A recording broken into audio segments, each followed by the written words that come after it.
24장. 하나님 앞에 두는 등불과 빵. 하나님께서 모세에게 말씀하셨다. 이스라엘 백성에게 등불에 쓸 깨끗한 올리브 기름을 가져오게 하여 등불이 계속 타오르게 하여라. 아론은 이 등불을 회막안 증거궤를 가리는 휘장 앞에 두어 저녁부터 아침까지 하나님 앞에서 계속 타오르게 해야 한다. 이것은 너희가 대대로 지켜야 할 영원한 규례다. 아론은 이 등불을 하나님 앞 순금 등잔대 위에 두어 계속 타오르게 해야 한다. 너는 고운 곡식가루를 가져다가 빵 한 개당 가루 4리터를 들여 빵 12개를 구워라. 그 빵들을 하나님 앞 순금상 위에 한 줄에 6개씩 두 줄로 차려 놓아라. 각 줄을 따라 순전한 향을 발라 그 빵을 기념물로 삼아라. 이것은 하나님에게 바치는 제물이다. 안식일마다 그 빵을 하나님 앞에 차려 놓아야 한다. 이것은 이스라엘 자손이 지켜야 할 영원한 언약이다. 그 빵은 아론과 그의 아들들 몫이 되고 그들은 그 빵을 거룩한 곳에서 먹어야 한다. 그 빵은 하나님에게 바친 제물에서 온 것으로 그들의 목 가운데서도 지극히 거룩한 것이다. 이것은 영원히 지켜야 할 규례다.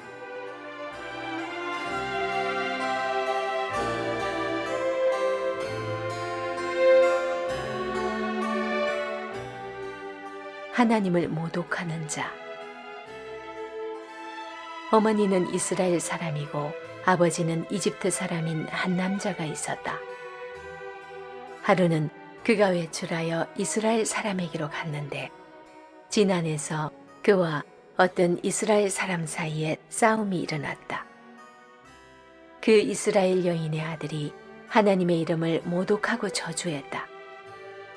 그러자 사람들이 그를 끌고 모세에게로 왔다. 그의 어머니 이름은 슬로밋인데 단지파 디브리의 딸이었다. 사람들은 그를 가두어 두고 하나님의 뜻이 그들에게 드러나기를 기다렸다.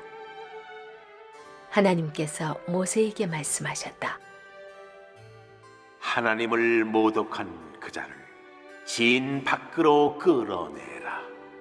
그가 한 말을 들은 사람은 모두 그의 머리에 손을 얹은 다음 온 회중이 그를 돌로 쳐서 죽여라. 너는 이스라엘 자손에게 이렇게 일러주어라. 누구든지 하나님을 저주한 자는 그 책임을 져야 한다.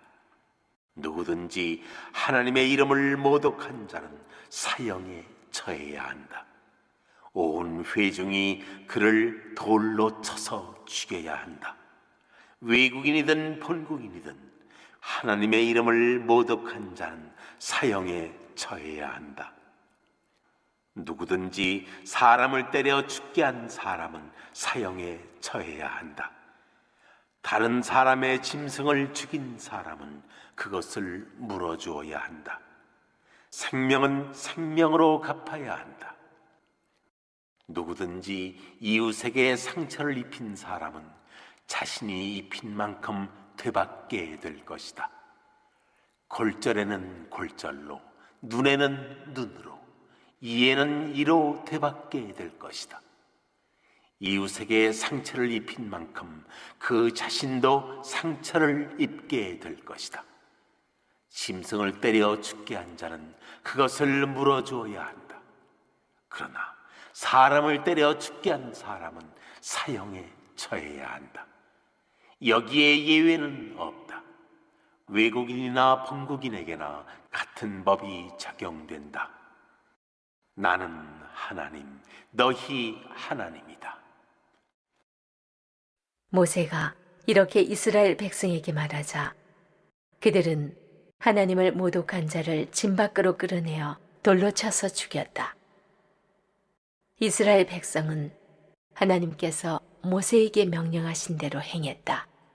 등잔대 제작법 관리법은 성막 건설 기사인 출애굽기 25장 31절 이하, 37장 17절 이하에 상세하게 주어집니다. 현재 본문은 거기서 빠진 그 기물들의 자세한 관리법, 사용법을 보충하고 있습니다. 오늘날 이스라엘의 국장에 그려진 등잔대가 역사적으로 유대인들과 이스라엘 국가에게 주는 의미는 중대합니다. 등잔대에서 밝게 빛나는 불빛은 영원히 빛이 되시는 여호와 하나님의 보호와 인도하심을 상징했을 것입니다. 등잔대를 의미하는 히브리어 메노라는 몇몇 자그마한 부속 비품과 더불어 순금 1달란트, 약 34kg이죠. 1달란트로 만들어진 비품으로서 빛을 뜻하는 단어 네르에서 파생되었습니다. 금등대 7분지 위에는 7개 등잔이 놓여 있습니다. 여기에는 감람나무 열매에서 짜내 불순물과 찌꺼기를 철저히 제거한 가장 깨끗한 기름을 채워 불을 밝힙니다. 아론은 내성소의 비품을 관리하는 총책임자로 금등대 불을 언제나 밝힐 책무를 지닙니다. 제사장들은 아침마다 등잔대 위에 타고 남은 재를 청소하고 심지를 갈아주어야 합니다. 이 절은 계속해서 불을 켜두라고 명령합니다. 이때 등잔대의 불을 하루 종일 지폈는지 저녁부터 아침까지만 지폈는지는 의견이 분분합니다. 다수 학자들은 3절에 근거하여 낮에는 등불을 켜지 않고 저녁부터 아침 동이틀 무렵까지 불을 밝혔을 것으로 봅니다. 그러나 회막 내부는 3중 내지 4중 덮개로 덮여 있어 자연 채광이 전혀 되지 않는 캄캄한 공간이므로 24시간 불을 켜놓아야 했을 것입니다. 진설병 제작법과 기본 관리법은 마찬가지로 성막기사인 출애굽기 25장 23절 이하와 37장 10절 이하에 나타납니다. 현재 본문은 거기서 설명되지 않은 진설상 관리에 대한 상세한 지침을 내립니다. 진설병, 레헴판님은 문자적 의미는 얼굴의 떡인데 이것은 하나님의 얼굴을 말하며 그분의 임재를 상징적으로 나타냅니다. 진설병에서 진설이란 펼쳐놓다라는 뜻이죠. 진설병은 안식일마다 교체되었습니다. 본문은 총 12개의 떡을 한 줄에 6개씩 두 줄로 놓았으며 각 줄 위에 정결한 유향이 첨가되었다고 말합니다. 흔히 사람들은 떡상 위에다 떡들을 두 줄로 나누어 6개씩 포개진 채 쌓아 올렸다고 생각합니다. 그리고 그 떡의 크기와 모양을 호떡과 비슷한 것으로 생각하곤 합니다. 그런데 5절로 9절에 의하면 떡 하나의 크기가 굉장히 큽니다. 그것은 10분의 2 에바, 즉 약 44리터 크기였는데 만일 안식일에 이만한 크기의 뜨거운 떡 6개, 그것도 막전에 따끈한 떡을 포개어 쌓는다면 아래쪽에 있는 떡은 뭉개지고 말 것입니다. 따라서 출애굽기 제작법에서는 침묵하고 있지만 아마 떡상의 본체 위에 좌우로 6개의 떡을 넣는 칸들이 별도로 만들어졌다고 보는 것이 합리적입니다. 안식일마다 이 떡을 여호와께 진설했으며 여기에 그 떡이 이스라엘을 위한 것이요 영원한 언약이라는 말이 첨부됩니다. 안식일마다 새로운 떡들을 올리고 물린 떡은 제사장들이 먹었습니다. 그 떡은 일주일이 지나도 부패하지 않았던 것으로 보이는데 아마도 몇 시간이 지나면서 딱딱해져서 쉽게 상했을 것 같진 않습니다. 일주일 뒤에는 아주 딱딱해졌을 테니 제사장들은 다시 데워 먹어야 했을 것입니다.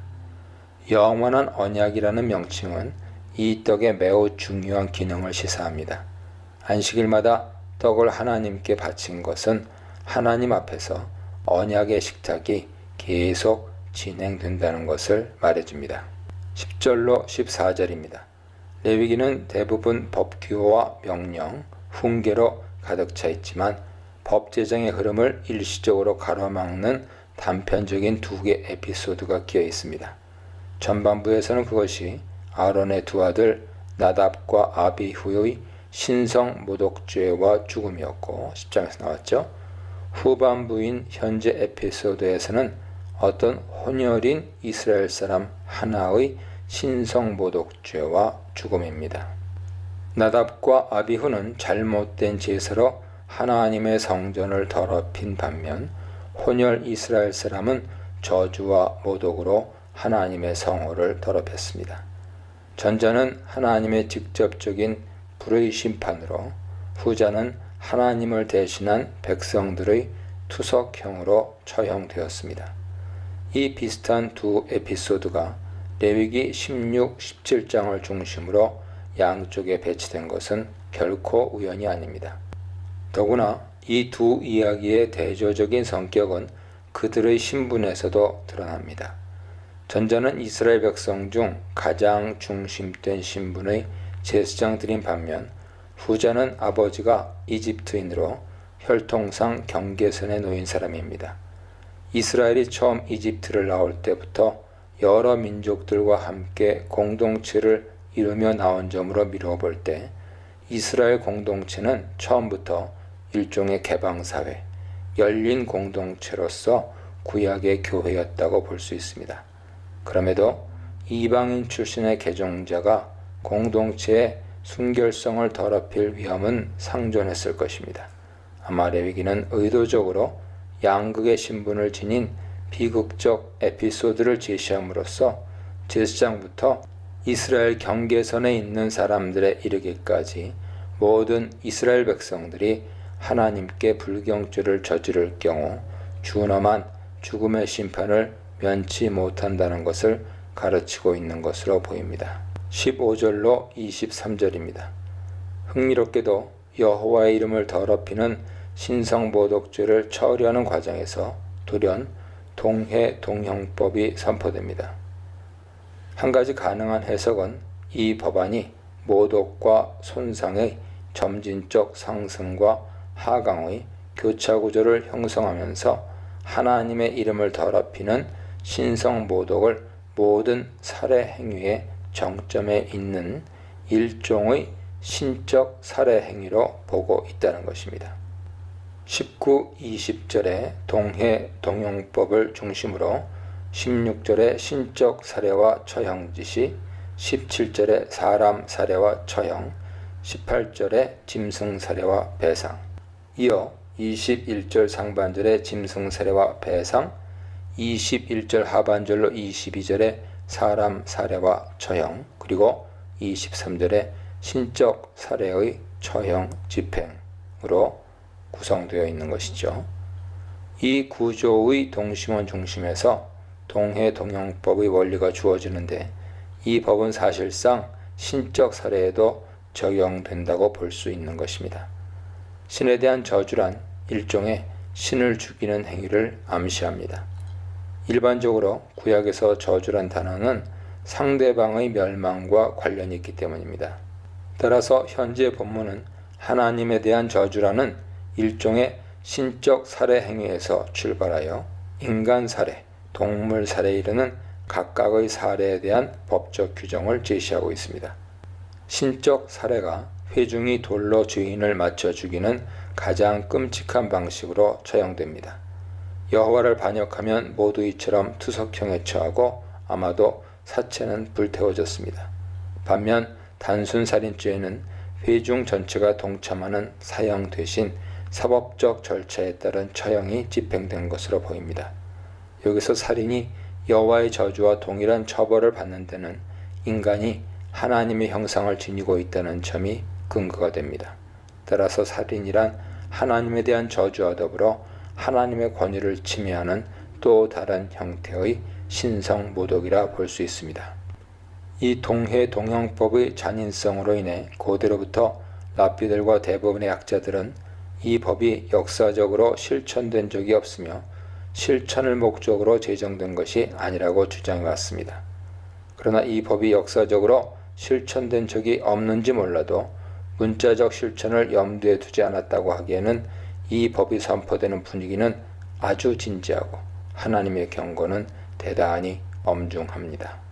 거룩한 기물, 꺼지지 않는 등불과 거룩한 떡, 이에는 이로, 눈에는 눈으로에 대해 묵상해 보시기 바랍니다.